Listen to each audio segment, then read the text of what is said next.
निश्रेया viewers का निश्रेया kitchen में स्वागत है। विंटर शुरू हो गई है और सभी के घरों में आटे गोंद के लड्डू बनने शुरू हो गए होंगे। हम सालों से देखते आ रहे हैं, सर्दी शुरू होते ही हर घर में गोंद और आटे के लड्डू बनने का तो रिवाज होता है। ये लड्डू सर्दी में शरीर को गर्म रखते हैं, एनर्जी देते हैं और हड्डियों को भी मजबूत करते हैं। इनफैक्ट न्यू मॉम्स को भी खिलाए जाते हैं। इन लड्डुओं में डलने वाले इंग्रेडिएंट्स में आप अपने हिसाब से कम या ज्यादा कर सकते हैं और उसी हिसाब से ये लड्डू आपके लिए फायदेमंद बन सकते हैं। तो इन लड्डुओं को बहुत फायदेमंद बनाने के लिए हमने इनमें कुछ चेंजेस किए हैं। जैसे पूरा गेहूं का आटा लेने की जगह हमने इसमें कुछ और तरह के आटे भी मिलाए हैं जो ग्लूटेन फ्री हैं।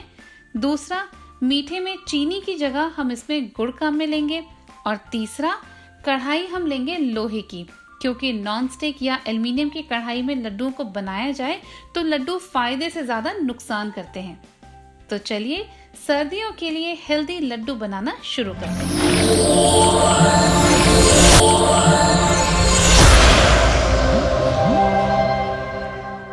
तो लड्डू बनाने के लिए सबसे पहले हम लेंगे एक लोहे की कढ़ाई।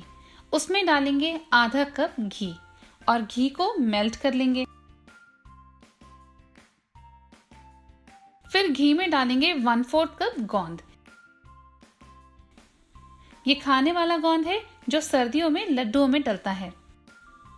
एक दूसरे तरह का गोंद भी आता है जिसे कतीरा कहते हैं, वो गर्मियों में काम में लिया जाता है शेक्स या स्मूदीज में डालने के लिए।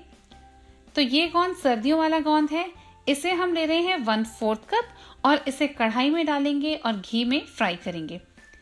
घी में फ्राई करने से पहले आपको एक बात का ध्यान रखना जरूरी है कि अगर आपके पास में गोंद छोटे पीसेस में हो तो कोई प्रॉब्लम नहीं है, लेकिन अगर मोटे पीसेस में गोंद है तो उसको फोल्ड करके थोड़े छोटे पीसेस में कर लें ताकि वो घी में अच्छी तरह से फूल जाए।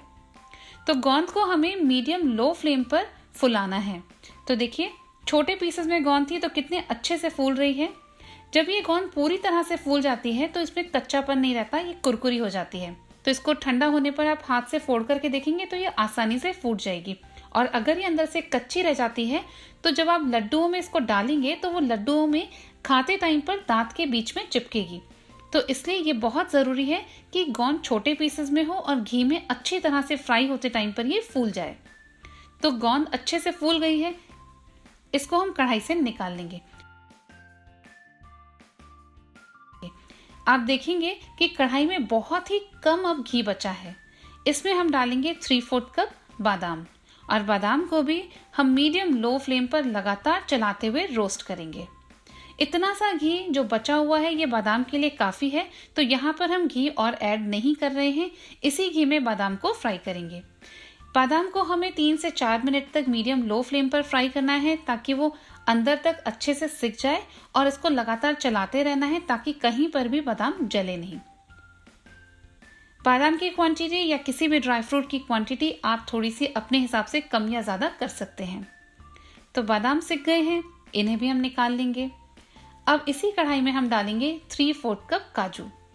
काजू को भी हमें मीडियम लो फ्लेम पर लगातार चलाते हुए फ्राई करना है। तो यहाँ पर देखिए घी बहुत कम है, आप चाहें तो इसमें थोड़ा सा घी मिला सकते हैं। तो मैं 1 चम्मच इसमें घी डाल रही हूँ ताकि काजू बहुत अच्छे से फ्राई हो जाए। एक चीज और जरूरी है जो मैं आपके साथ में शेयर करना चाहूंगी, लड्डुओं में आप चाहें तो बिना सिके हुए ड्राई फ्रूट्स भी डाल सकते हैं, लेकिन अगर आप ड्राई फ्रूट्स को थोड़ा सा रोस्ट करके डालते हैं तो लड्डुओं की शेल्फ लाइफ बढ़ जाती है। तो सर्दियों में अगर आप बहुत सारे लड्डू बना रहे हैं और आप 1-2 महीने तक इन लड्डुओं को रखना चाहते हैं तो थोड़ा सा ड्राई फ्रूट्स को फ्राई करके ही लड्डुओं में मिलाएं। तो काजू फ्राई हो गए हैं, इनको कढ़ाई से निकाल लेंगे और अब हम कढ़ाई में डालेंगे 2 कप मखाने। मखाने बहुत फायदेमंद होते हैं, यानी अगर आप मखानों को अपनी रेगुलर डाइट में शामिल करते हैं तो आप नोटिस करेंगे कि जॉइंट्स पेन में ये बहुत आराम देगा। तो 2 कप हमने मखाने लिए हैं और इसमें 1 चम्मच घी डाला है और उस घी के साथ में ही इसको हम रोस्ट कर लेंगे। मखानों को मीडियम लो फ्लेम पर हम रोस्ट करेंगे। ये अच्छे से क्रंची हो जाने चाहिए, इन्हें इतने अच्छे से हमें रोस्ट करना है। तो मखाने रोस्ट हुए हैं या नहीं ये चेक करने के लिए एक मखाना हाथ में लेके देखिए और उसे दबाएं। अगर वो दब जाता है और टूटता नहीं है तो यानी कि मखाने अभी रोस्ट नहीं हुए हैं, इन्हें थोड़ी देर और रोस्ट करें।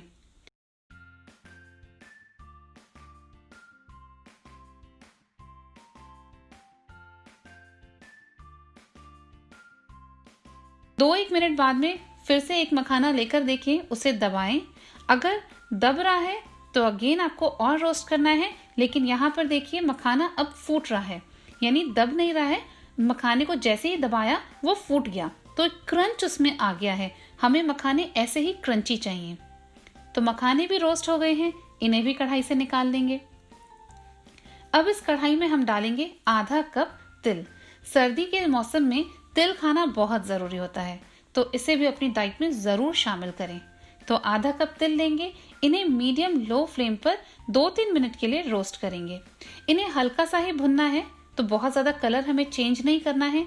इसमें हल्की हल्की सी खुशबू आने लगेगी, बस इतना ही हम रोस्ट करेंगे और फिर कढ़ाई से तिल को निकाल लेंगे। फिर कढ़ाई में हम डालेंगे 1/4 cup flax seeds. Flax seeds जिन्हें आप अलसी भी बोलते हैं। अलसी को भी हमें हल्का सा भुनना है, तो इसे भी मीडियम लो फ्लेम पर हम रोस्ट करेंगे और 1-2 मिनट में आप नोटिस करेंगे कि इनमें से चटकने की आवाज़ आने लगेगी। तो बस जैसे ही इसमें से चटकने की आवाज़ आने लगे, आप गैस को बंद कर दें और फ्लैक्स सीड्स को कढ़ाई से निकाल लें। तो ड्राई फ्रूट्स हमें जो भी इसमें डालने थे सारे रोस्ट हो गए हैं, हमने सबको निकाल लिया। इनको थोड़ा सा ठंडा होने देते हैं। अब कढ़ाई में हम लेंगे आटा। तो आधा कप मैं इसमें डाल रही हूँ रागी, 1 कप इसमें डाल रही हूँ बाजरे का आटा और 1 कप डाल रही हूँ गेहूं का आटा।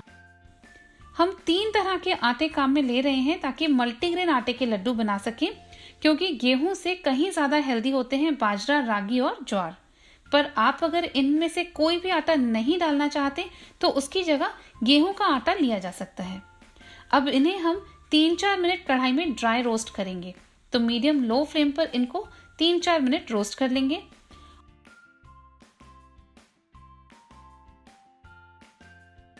और जब तक ये रोस्ट हो रहे हैं तब तक आधा कप ओट्स लें और उन्हें भी ग्राइंड कर लें।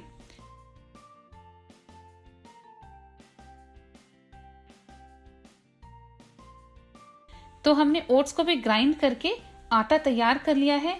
इसे भी हम इस कढ़ाई में डाल देंगे और साथ ही इसमें डालेंगे 1 कप घी। तो घी डाल करके इसको मिक्स किया, तो आप देखेंगे वैसे तो घी काफ़ी है, अगर पूरे आटे में इसको मिक्स करें तो अच्छे से ये इनफ है जिसमें पूरे आटे को सेका जा सकता है। लेकिन क्योंकि सर्दी का मौसम है और घी अच्छा खाना भी चाहिए, ये घी हम देसी गाय का घी काम में ले रहे हैं जो फ़ायदेमंद भी है। तो यहाँ पर इसमें 1-2 चम्मच घी हम और ऐड कर रहे हैं। तो अच्छे से हमने इसमें घी भी ऐड कर लिया है। इसको मिक्स करेंगे और इसे अब मीडियम लो फ्लेम पर लगातार चलाते हुए सेकेंगे। ये बहुत ज़रूरी है कि आटा बहुत अच्छे से सिकना चाहिए और फ्लेम को हमें हाई बिल्कुल नहीं करना है, बिल्कुल मध्यम, एकदम लो मीडियम फ्लेम पर इसको हम लगातार चलाते रहेंगे ताकि कहीं से जले भी नहीं और सब तरफ से आटा बहुत अच्छी तरह से सिक जाए। थोड़ी देर बाद में हम देखेंगे जैसे जैसे आटा सिकने लगेगा उसमें से खुशबू आने लगेगी। तो आटा अब अच्छे से सिकना शुरू हो गया है, इसमें खुशबू आनी भी शुरू हो गई है और इसका कलर चेंज भी होने लगा है। तो आटा अब सिक चुका है। अब यहाँ पर हम क्या करेंगे, जब आटा सिक जाएगा तो गैस को बंद कर देंगे और इसमें हम डालेंगे कोकोनट पाउडर। तो आधा कप कोकोनट पाउडर इसमें हम मिला रहे हैं। आटा इतना गर्म है कि कोकोनट इसमें रोस्ट हो जाएगा और इतना ही हमें कोकोनट को रोस्ट करना है। तो आधा कप कोकोनट डाल करके इसको मिक्स कर लिया।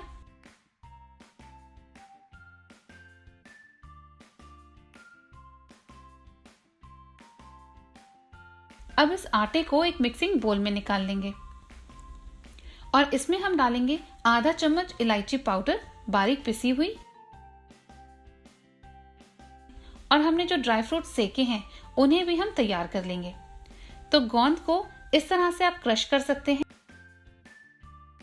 कटोरी की बैक साइड से भी इन्हें क्रश कर सकते हैं और बाकी ड्राई फ्रूट्स को अगर आप कूट करके तैयार करते हैं तो थोड़े मोटे पीसेस में भी क्रश कर सकते हैं या फिर ग्राइंडर जार में डाल करके बारीक भी ग्राइंड कर सकते हैं। तो ड्राई फ्रूट्स आप जैसे भी डालना चाहें उस तरह से बारीक या फिर थोड़े मोटे पीसेस में तैयार कर लें और आटे के साथ में मिक्स कर लें।